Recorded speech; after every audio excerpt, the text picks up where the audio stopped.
6 months passed. The Kresh training facility grew from one small building to an entire complex. Hana's methods spread throughout the program. Dozens of cubs were now being raised with patience instead of pain, with understanding instead of force. The results spoke for themselves. Handler injuries dropped by 80%. Kresh obedience improved dramatically. Cubs trained under Hana's methods matured into warriors that were more controlled, more intelligent, and more reliable than any the Empire had seen before. But success brought new challenges. One morning, Commander Rask came to Hana with news. His face was more serious than usual. "An Imperial inspector is coming," he said. "Inspector Thane. He oversees all military animal programs across the Empire." "Is that bad?" Hana asked, though she could tell from Rask's expression that it was. "Inspector Thane is traditional.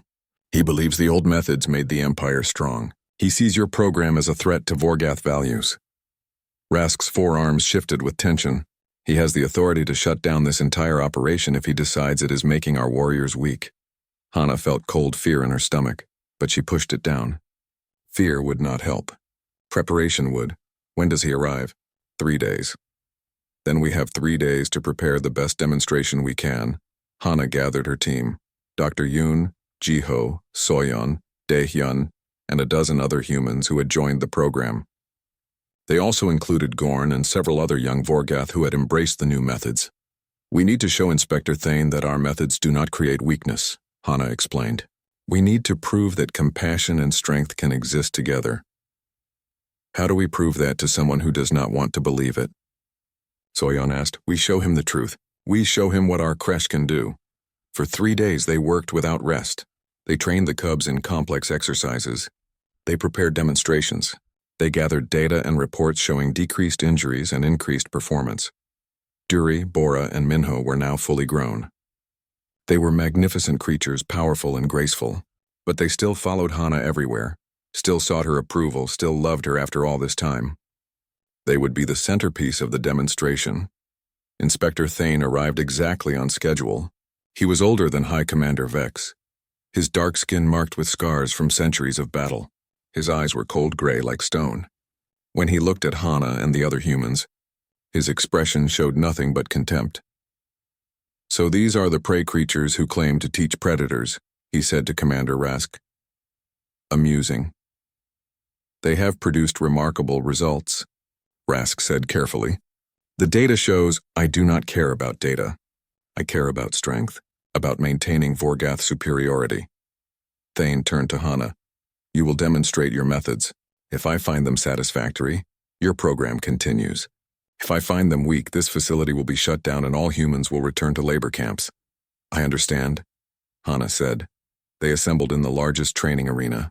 Inspector Thane sat in the observation room with High Commander Vex and dozens of other high-ranking Vorgath officers.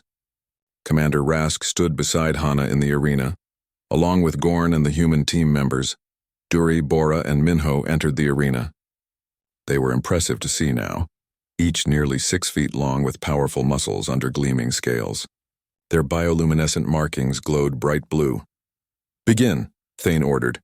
Hana started with basic commands showing how the 3 Kresh responded instantly to voice commands. Sit, stay, come, heal. They performed perfectly, moving as one unit. "Any handler can teach obedience through punishment," Thane said dismissively. "Show me something meaningful." Hana gestured to Jiho, who activated a complex obstacle course. This was far more advanced than the one she had used months ago. Multiple levels, moving platforms, narrow passages that required careful coordination. Duri, Bora, Minho, navigate. The 3 Kresh moved through the course like water flowing downhill. They climbed walls, jumped between platforms, crawled through tunnels, all while maintaining perfect coordination with each other. It was beautiful to watch, like a deadly dance. When they finished, they returned to Hana and sat, barely breathing hard. "Impressive physical training," Thane admitted, "but circus tricks do not make warriors. Can they fight?" "They can fight better than any Kresh you have seen," Hana said confidently. "Prove it." Multiple combat dummies were released into the arena. These were advanced models programmed to move and fight back. They were the same dummies used to test elite Vorgath soldiers. "Engage," Hana commanded. The 3 Kresh attacked with coordinated precision. Dury drew the dummy's attention with frontal assaults. Bora struck from the sides, using her speed to exploit openings. Minho circled behind, always finding the perfect moment to strike. They communicated with each other through chirps and body language, adjusting their strategy in real time. In less than 3 minutes, all 5 dummies were destroyed. "Stop!" Hana called. The creche disengaged immediately and returned to her side, sitting calmly despite their elevated breathing. "Your creche are well trained," Thane said, "but I see a critical flaw in your methods." "What flaw?" Hana asked. "They obey you." "A human, a prey creature. What happens when a Vorgath handler gives commands? Will they still obey? Or have you made them loyal only to humans?" It was a clever trap. If the creche only obeyed humans, then the program was useless to the Empire. But Hana had anticipated this. "Commander Rask, would you please step forward?" Rask walked to the center of the arena. The 3 creche watched him but did not move from their sitting positions. "Commander Rask has been observing our training for months," Hana explained. "He has learned the methods and practiced with other creche. Dury, Bora, and Minho know his voice and respect his authority." She nodded to Rask. "Stand," Rask commanded in his gravelly voice. All 3 creche stood immediately. "Navigate the course." They moved through the obstacle course again, this time following Rask's commands instead of Hana's. They performed just as perfectly. "You see," Hana said to Thane, "they do not obey because I am human. They obey because we have built trust. Any handler who learns these methods and treats them with respect will earn the same loyalty." "Words," Thane said coldly. "Let me test this loyalty myself." He descended into the arena. The moment he entered, the 3 creche tensed. They sensed his hostility, his contempt. Dury growled low in his throat. "Tell them to stand down," Thane ordered Hana. "It is okay," Hana said gently to the creche. "He will not hurt us." The creche relaxed slightly but remained alert. Thane walked closer. He studied the 3 creche with those cold gray eyes. Then without warning, he moved toward Hana with aggressive speed. His forearms reached out as if to grab her. It was a test. A cruel one. He wanted to see what the creche would do when their human was threatened. The response was immediate and overwhelming. All 3 creche attacked Thane at once. But their attack was not mindless or out of control. They did not try to kill him. Instead, they used their bodies to push him back, to place themselves between him and Hana, to show that they would defend her with their lives if necessary. Thane stumbled backward, surprised by their coordinated defense. He raised all 4 arms. "Enough," he said. "Stop," Hana commanded. "Return." The creche immediately disengaged. They returned to Hana's side, bodies still tense but waiting for her next command. They had defended her, but they had not lost control. They had not continued attacking after being told to stop. Thane straightened his uniform and looked at Hana with new eyes. The contempt was still there, but now it was mixed with something else. Respect, perhaps. Or at least recognition. "You have created something unprecedented," he said slowly. "Creche that fight with the ferocity of warriors but the discipline of elite soldiers. Creche that protect their handlers with loyalty instead of following orders through fear." "Yes," Hana said simply. Thane turned to address everyone in the observation room. "I have studied the Empire's creche programs for 300 years. Handler casualties are our greatest ongoing expense and weakness. Every year we lose good soldiers to creche that turn on them." He paused. "These humans have solved a problem we could not solve." High Commander Vex leaned forward. "What is your recommendation, Inspector?" "Expand the program. Not just for this facility, but across the entire Empire. Every creche training center should adopt these methods." He looked at Hana again. "And the humans who developed these techniques should be granted special status. They are too valuable as trainers to waste in labor camps." Hana felt hope rise in her chest, but she kept her expression neutral. "However," Thane continued, "I have one final test. I want to understand why these methods work. Human, you claim that your species has a unique ability to form bonds with predators. Explain how this is possible." Hana took a breath. This was her moment to tell the story of humanity, to explain what made her people special. "My species evolved as prey," she began. "We were not the fastest or strongest creatures on our world.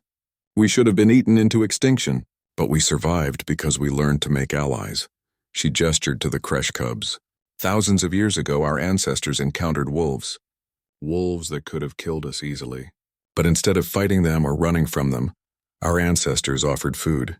shared their fires, and slowly, over generations, those wolves became dogs, partners, family. You domesticated them, Thane said. No, we befriended them. The security inspection passed. Commander Park never found the cubs. It took 3 days of careful planning, but Hana managed to create a hidden space behind the station's hydroponics bay. The area was rarely visited except during monthly maintenance. She moved equipment to create a small enclosed area. She added thermal blankets to keep it warm. She installed a motion sensor that would alert her tablet if anyone approached. The cubs adapted quickly to their new home. Hana visited them 4 times each day, bringing food and checking their health. She had researched Rexian biology in the station's classified database. What she learned changed everything she thought she knew. Rexian cubs underwent something called imprinting. During their first month of life, they bonded permanently with their primary caregiver. This bond was unbreakable. It lasted their entire lives. The cubs would view their bonded caregiver as family, protecting them with absolute loyalty. That was why adult Rexians were so ferocious. They were not mindless monsters. They were protective parents. Every violent encounter in recorded history happened when someone threatened Rexian families. Every war started when another species attacked their young. The galaxy had never understood this. They only saw the violence. They never asked why it happened. They never tried to understand Rexian culture or family bonds. They simply labeled them as dangerous and created laws to avoid them. Hana realized something profound. These cubs were already imprinting on her. She was their bonded mother now, whether she intended it or not. They would view her as family for the rest of their very long lives. The responsibility terrified her, but it also filled her with unexpected warmth. She named them secretly, never speaking the names aloud except when alone with them. The larger cub with the scar on its foreleg became Nari. The smaller, more curious one became Taiyang. Simple names. Human names. It felt right somehow. Nari and Taiyang grew quickly. Within the first week, they doubled in size. Their scales developed more color, shifting from dull gray to deep obsidian with hints of blue. Their movements became more coordinated. They played together, gentle wrestling matches that showed surprising intelligence. Hana brought them simple toys made from station supplies. A ball made of compressed paper, a string tied to a bent piece of wire.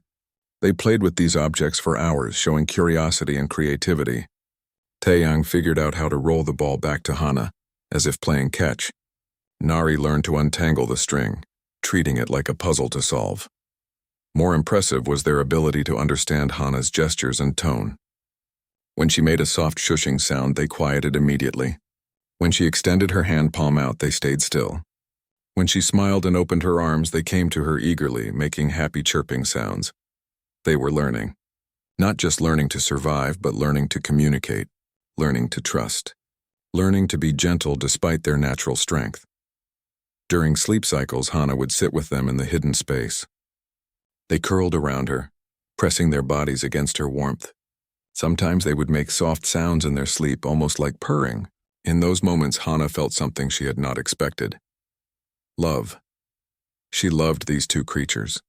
She loved their curiosity, their gentleness with her, their trust. She loved watching them discover new things. She loved the way Nari would tilt her head when confused, or how Taiyang would chirp excitedly when Hana arrived. But complications grew along with the cubs. Her research partner, Choi Min-ji, started asking questions. Why was Hana spending so much time in the hydroponics bay? Why were food supplies depleting faster than the usage log showed? Why did Hana look so tired all the time? Min-ji was smart and observant. She noticed patterns that others missed. Hana tried to create believable excuses, but each lie felt weaker than the last. She could see suspicion growing in Min-ji's eyes during their daily briefings. Worse, other station members reported strange scratching sounds in the walls near the hydroponics area. The cubs were getting bigger, stronger, more active. They needed more space to move around. Sometimes they forgot to be quiet when playing. Hana lived in constant fear of discovery. Every unexpected knock on her door made her heart race. Every announcement from Commander Park made her freeze. Every security update felt like a countdown to disaster. One evening, while reviewing geological survey data, Hana found something that changed everything. It was buried deep in the station's archived files marked with low priority. A report from 3 months ago about a ship crash detected 50 kilometers north. The crash site was investigated briefly. The ship was identified as Vrexian. Diplomatic markings. No survivors found. The site was marked as cleared and forgotten. But Hana knew better now. She knew about Vrexian family structures. She knew that diplomatic ships often carried families. She knew that cubs could survive conditions that would kill adults because their bodies were more adaptable. Nari and Taiyang were survivors of that crash. They somehow escaped the wreckage and wandered for weeks, eventually finding shelter in the abandoned storage building. Alone, orphaned, waiting to die, which meant something else. The Vrexian sovereignty would be searching for that diplomatic ship. They would be looking for survivors. They would not stop until they found answers. Hana's hands shook as she read the report again. She was not just hiding 2 random cubs. She was hiding survivors of a diplomatic incident. The political implications were enormous. That night she sat with Nari and Taeyang in their hidden space. They sensed her distress and pressed closer to her, making soft, comforting sounds. Taeyang licked her hand gently. Nari rested her head on Hana's knee. They trusted her completely. They depended on her for everything. Food, warmth, safety, love. They had no one else. In their young minds, she was their entire world. Hana made a promise to them that night, spoken softly in the darkness. She promised to keep them safe. She promised to find a way. She promised that no one would hurt them. She had no idea how she would keep that promise, but she would try. She had to try. 2 days later, Commander Park called an emergency meeting. All station personnel gathered in the main briefing room. The mood was tense. Something big had happened. Park stood at the front of the room, his face grave. Behind him, a large display screen showed long-range sensor data. Hana's blood ran cold when she saw what it displayed. Multiple Vrexian warships, entering the system. Heading toward the research stations, Park's voice was steady but serious. The Vrexian sovereignty had sent a message to all stations in the sector. Return our missing cubs or face total cleansing. They were searching every station, every outpost, every settlement. They would not leave until they found their lost young. The room erupted in worried murmurs. 27 stations existed in this sector. The Vrexians would need weeks to search them all, but they had made their intentions clear. Cooperation or destruction. Park continued speaking. The Galactic Council had issued emergency orders. All non-military personnel would evacuate within 72 hours. Council defense fleets were mobilizing. If the cubs were found on any station, they would be terminated immediately to prevent war. Better to destroy 2 cubs than risk billions of lives. That was the Council's logic. That was their solution. Hana sat frozen in her chair. Around her, people talked nervously about evacuation procedures and defense protocols, but she heard none of it. Her mind raced with impossible calculations. Revealing the cubs meant their death. Hiding them meant possible war.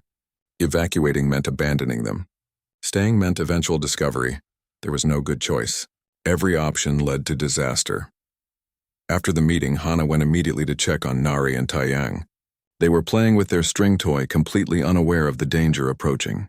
They looked up when she entered, chirping happily. Taiyang bounded over to her, wanting attention.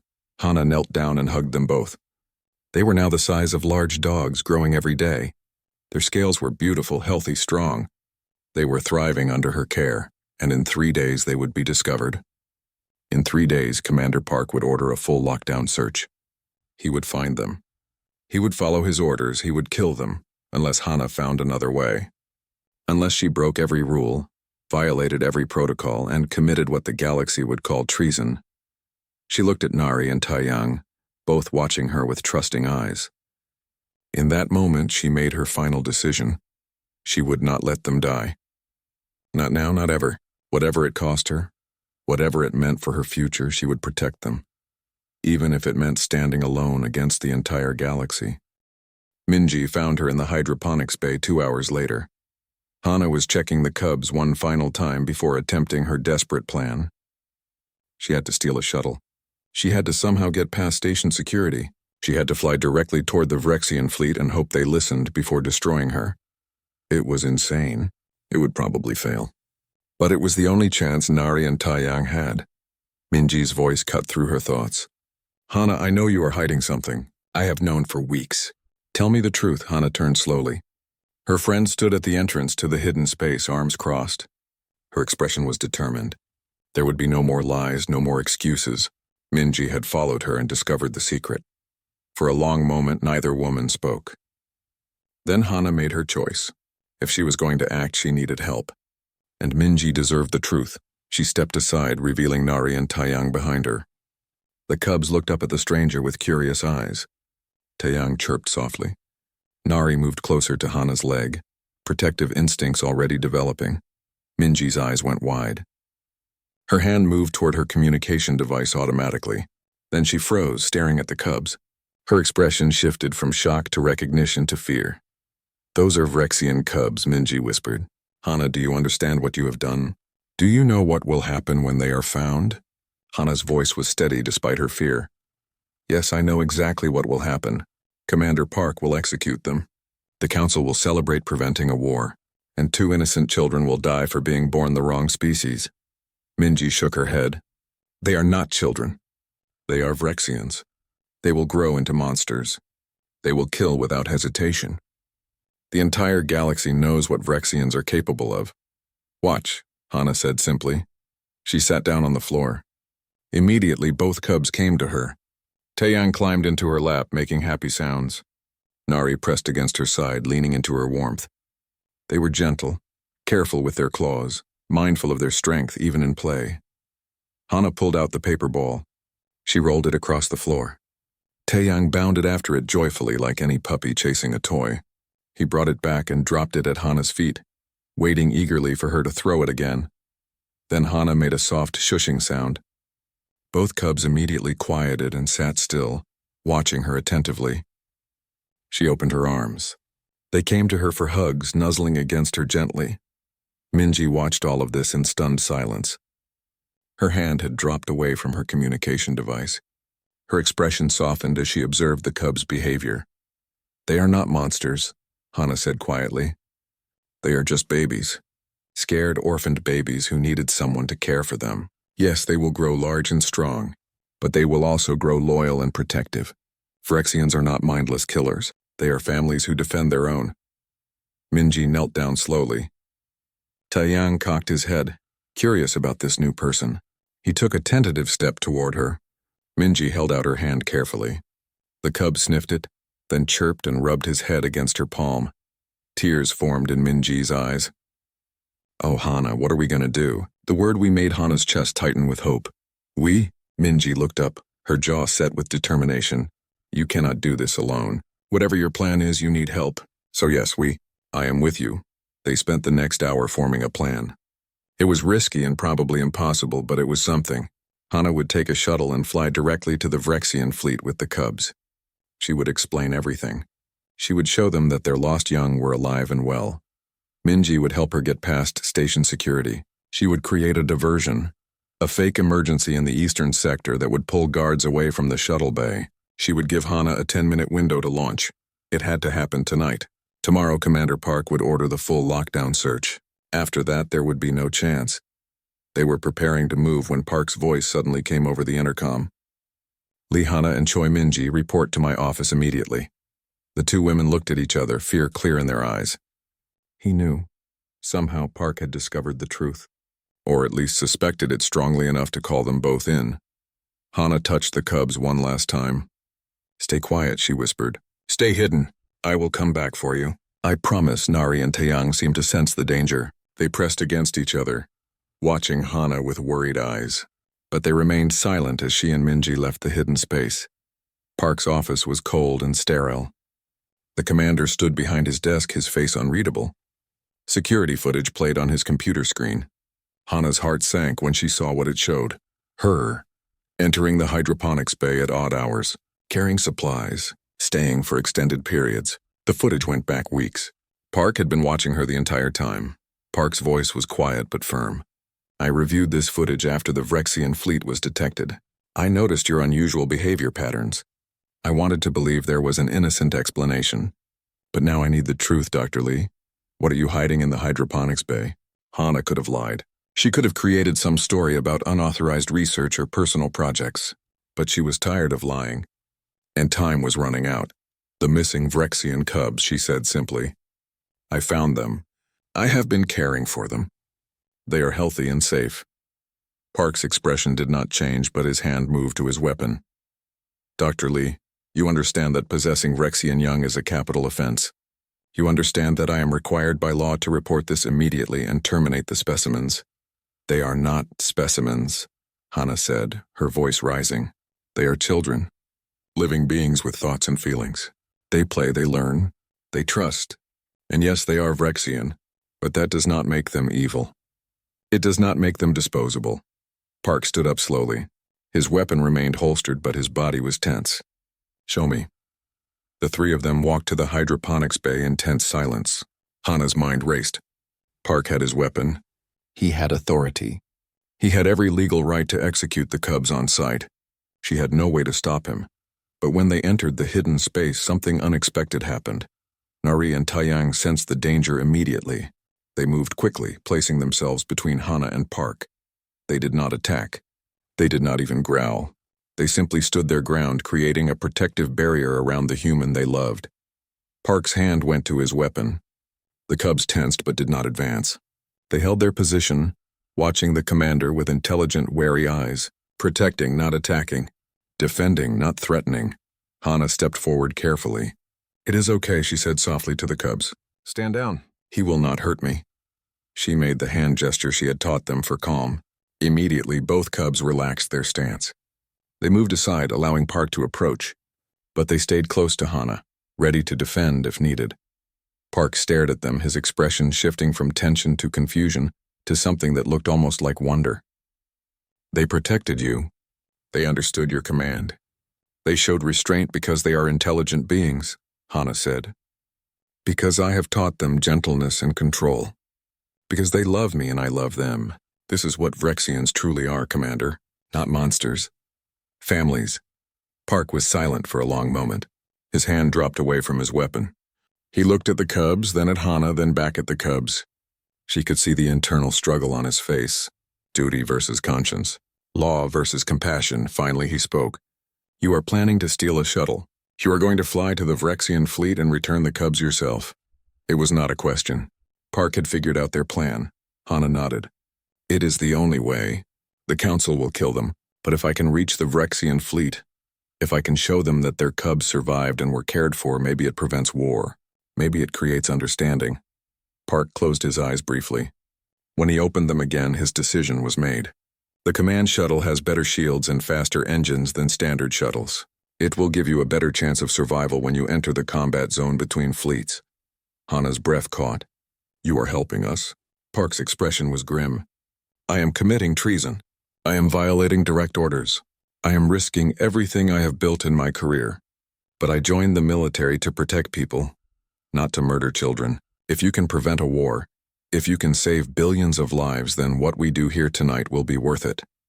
He pulled out his access card and handed it to Hana. This will bypass the lockdown on the command shuttle. You have a 15-minute window. After that, I must report the shuttle as stolen to maintain my cover. The Council fleet will try to stop you. The Vrexian fleet will assume you are an enemy. Your chances of surviving the flight are approximately 12%. But it is a chance, Hana said. It is more than they had this morning. Park nodded. Go now. Before I remember all the reasons this is a terrible idea. Hana gathered Nari and Taiyang quickly. She wrapped them in thermal blankets to keep them warm and hidden.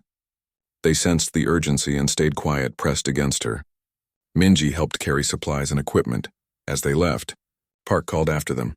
Dr. Lee, when you return, assuming you survive, there will be consequences, investigations, trials.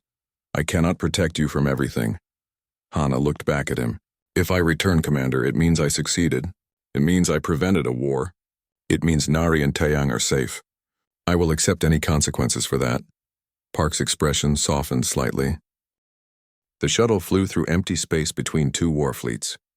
On one side, the Galactic Council armada spread across the stars like a wall of steel. On the other, Vrexian warships held formation, dark and threatening. Both sides had weapons armed and ready, and Hana's small shuttle flew directly between them, exposed and vulnerable. Her communication console lit up immediately with warnings. Multiple targeting locks from both fleets. demands to identify herself.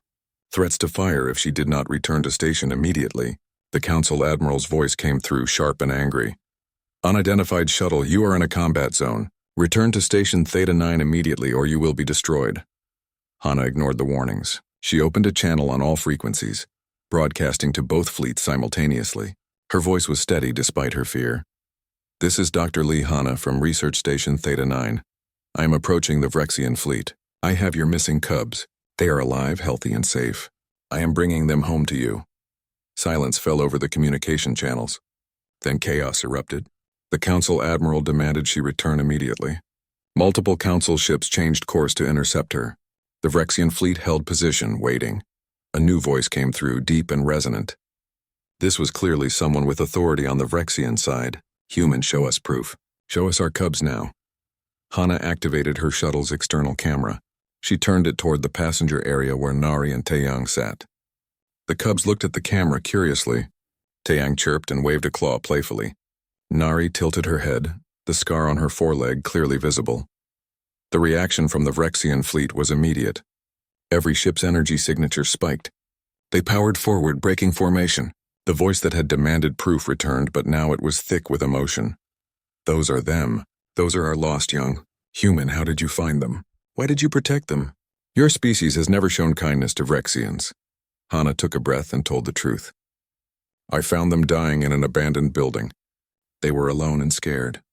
I could not walk away from children who needed help. For the past weeks, I have cared for them in secret. I fed them, kept them warm, taught them gentleness. They have bonded with me as their family.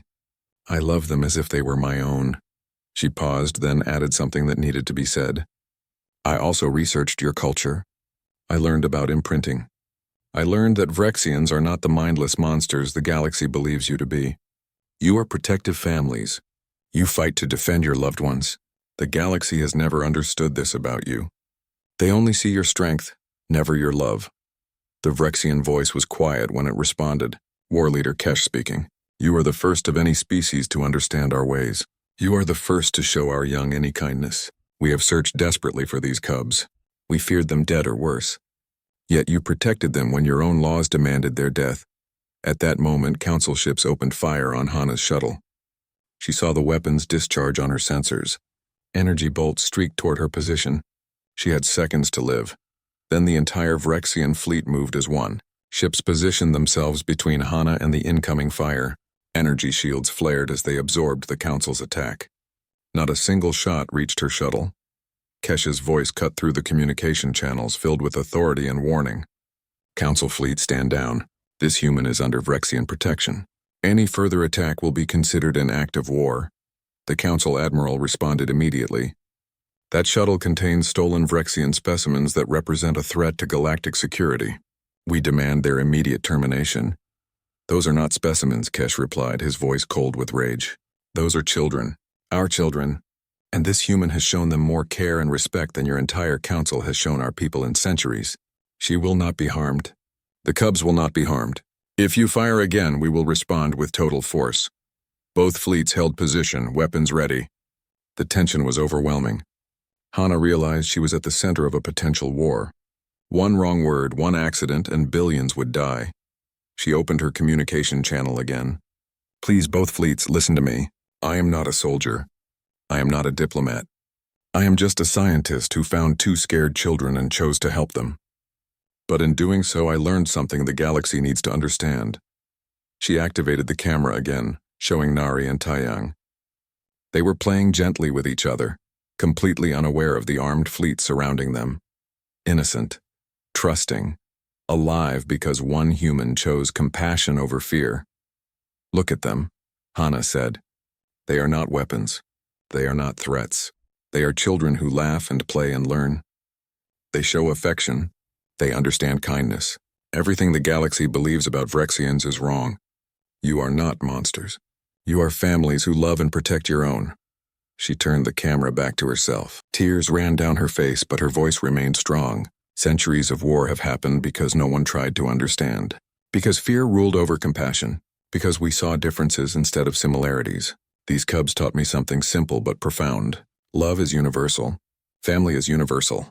The need to protect those we care about is something every species shares. A new voice joined the communication channel. This was Council Admiral Kim Sang-woo himself. Dr. Lee, you have violated multiple laws and protocols. You have endangered this entire sector with your actions. How can you justify what you have done? Hana's response was immediate. I found dying children and saved them. I saw beyond species and recognized intelligent beings deserving of life. I risked everything because it was the right thing to do. If those actions violate your laws, Admiral, then your laws are wrong. The communication channels fell silent. On both sides, individual crew members watched the broadcasts. They saw the cubs playing innocently. They saw Hana's tears. They heard her words about love and family and understanding. Messages began flooding Admiral Kim's command console. Requests from his own officers and crew, please to hold fire. Statements of refusal to attack a human protecting children. The Admiral's face grew darker as he read them. Admiral, this is Captain Song from the destroyer Eclipse. The crew requests permission to stand down. We will not fire on that shuttle, sir. Admiral, this is Lieutenant Park from Fighter Squadron 7. We refuse orders to engage. Those are cubs, not targets. More reports came in. Ship after ship. Crew after crew. They had families of their own. They had children they loved and protected. They could not bring themselves to kill two innocent young beings just for being born Vrexian. Admiral Kim's expression shifted from anger to uncertainty to resignation. He spoke slowly, each word measured. All council ships cease fire. Stand down! Do not engage the shuttle or the Vrexian fleet. Kesh responded immediately. We acknowledge your stand down. Vrexian fleet will hold position and not advance. Human shuttle, proceed to our flagship. You and the cubs will be brought aboard safely. A large Vrexian ship moved forward slowly, its weapons powered down. A docking bay opened, revealing a safe berth for Hana's shuttle. She guided her craft carefully toward it, her hands shaking now that the immediate danger had passed. Behind her, Nari and Taiyang sensed they were approaching their own people. They made excited chirping sounds, but when they moved, they came to Hana first, pressing against her for comfort and reassurance. Even approaching home, they needed their bonded mother.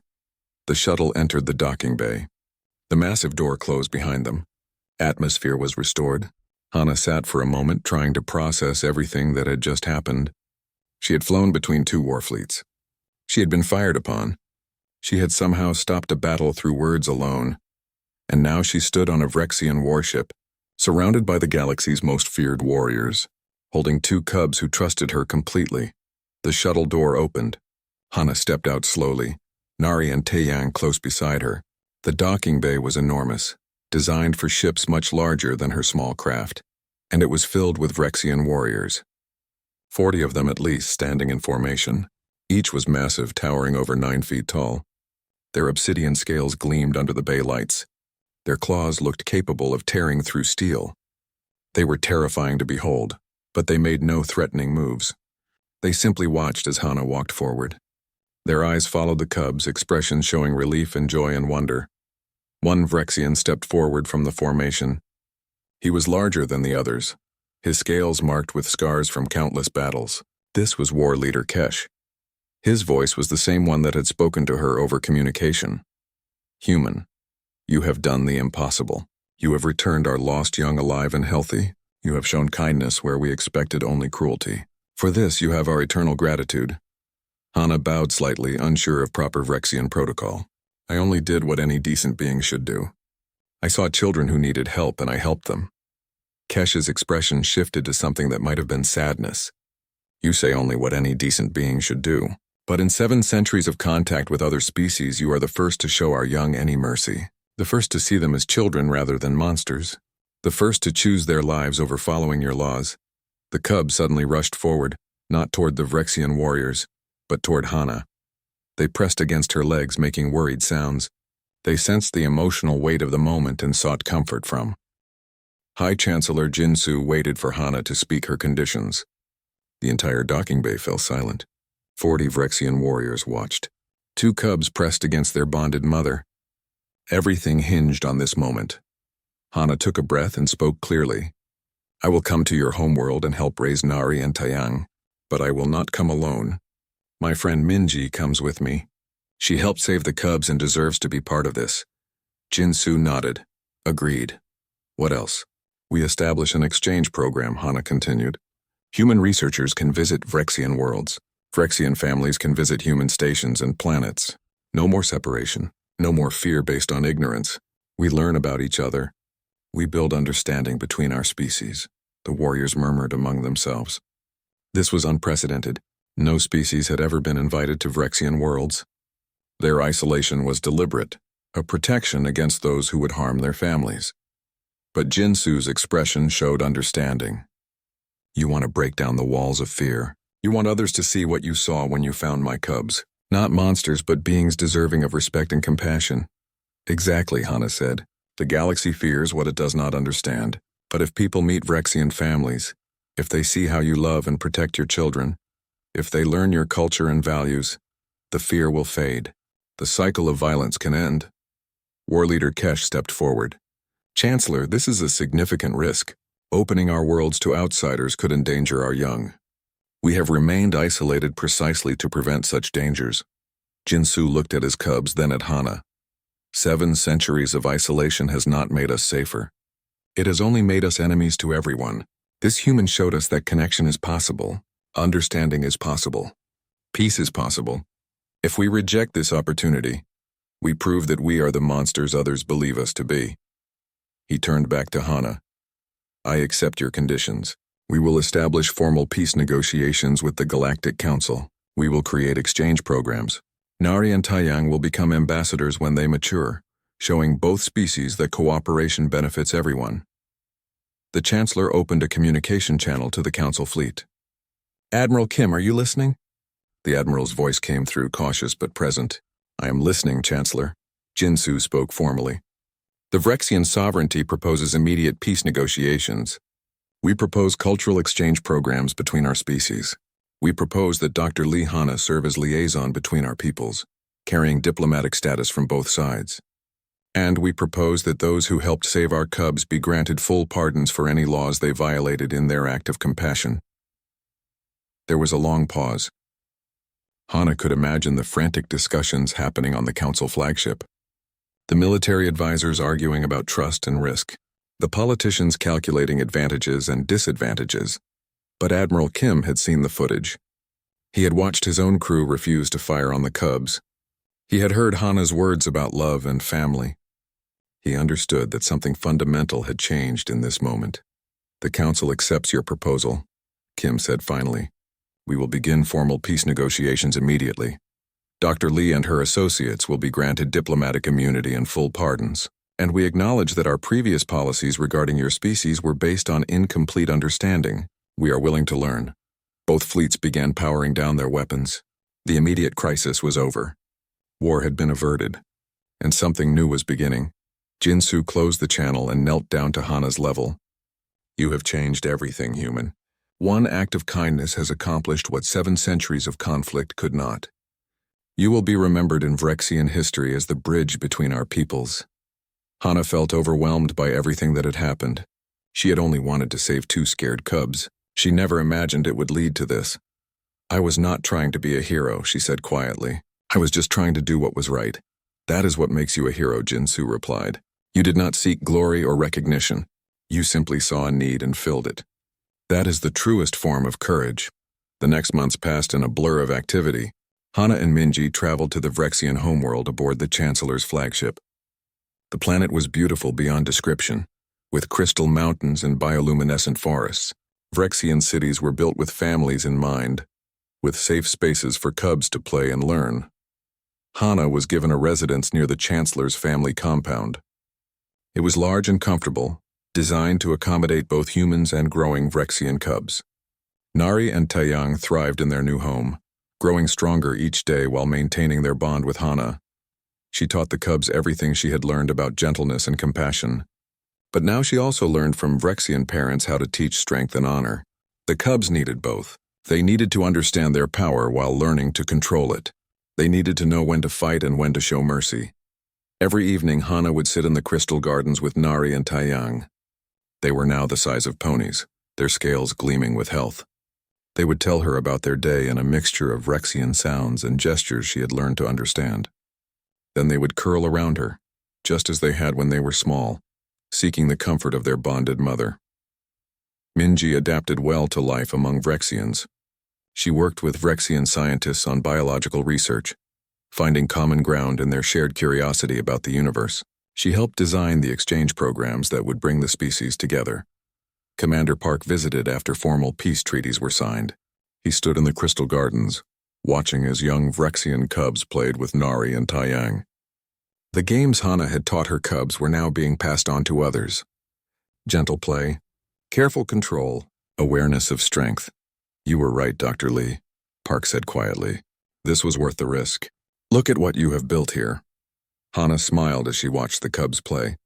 "I just gave them a chance. They did the rest themselves." Vrexians were never the problem. Fear was the problem.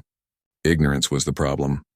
And both of those can be overcome with patience and understanding. The exchange programs grew larger each month. Human families visited Vrexian worlds, and Vrexian families traveled to human stations. At first, there was nervousness on both sides. But children have a way of breaking through adult fears. Human youngsters played with Vrexian cubs. Parents watched and realized they shared the same hopes and worries for their children. A year after that desperate flight between war fleets, a new joint station opened. It was built cooperatively, incorporating both human and Vrexian design elements. It served as a symbol of the new relationship between species, a place where families from both sides could meet, learn, and grow together.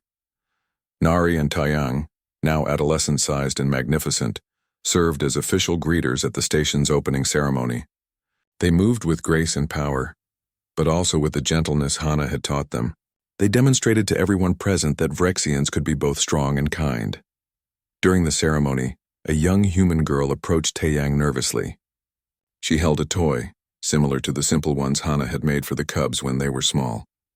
She offered it to Taiyang with shaking hands. Taiyang lowered his large head and gently took the toy in his claws. Then he made a soft chirping sound and carefully returned it to the girl, inviting her to play. Her fear melted into delight.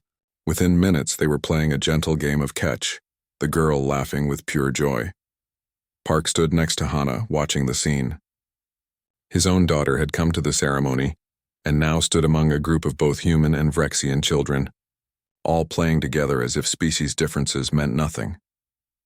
"You changed everything," Park said, his voice filled with emotion. "One person choosing compassion over fear, one person seeing children instead of monsters, and look what it became." Hana watched the children play, human and Vrexian, learning from each other, accepting each other, building friendships that would last lifetimes. This was what she had hoped for when she first opened her jacket to two freezing cubs. "I did not change everything," she said softly.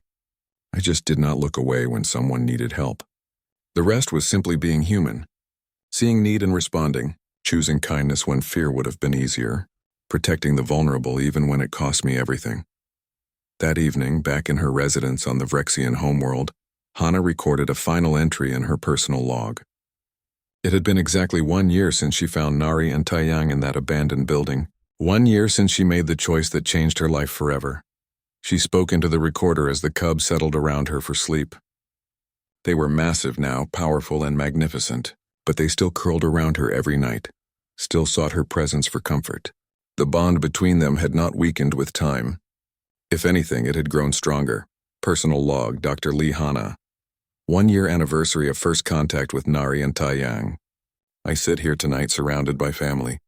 Not the family I was born into, but the family I chose. 2 Vrexian cubs who crawled under my jacket seeking warmth and found a mother who found her purpose in protecting them. People call me a hero. They say I prevented a war. They say I bridged 2 species, but I do not feel like a hero. I simply saw scared children who needed help. Everything else followed from that one choice. That one moment of choosing compassion over protocol, love over law, life over fear.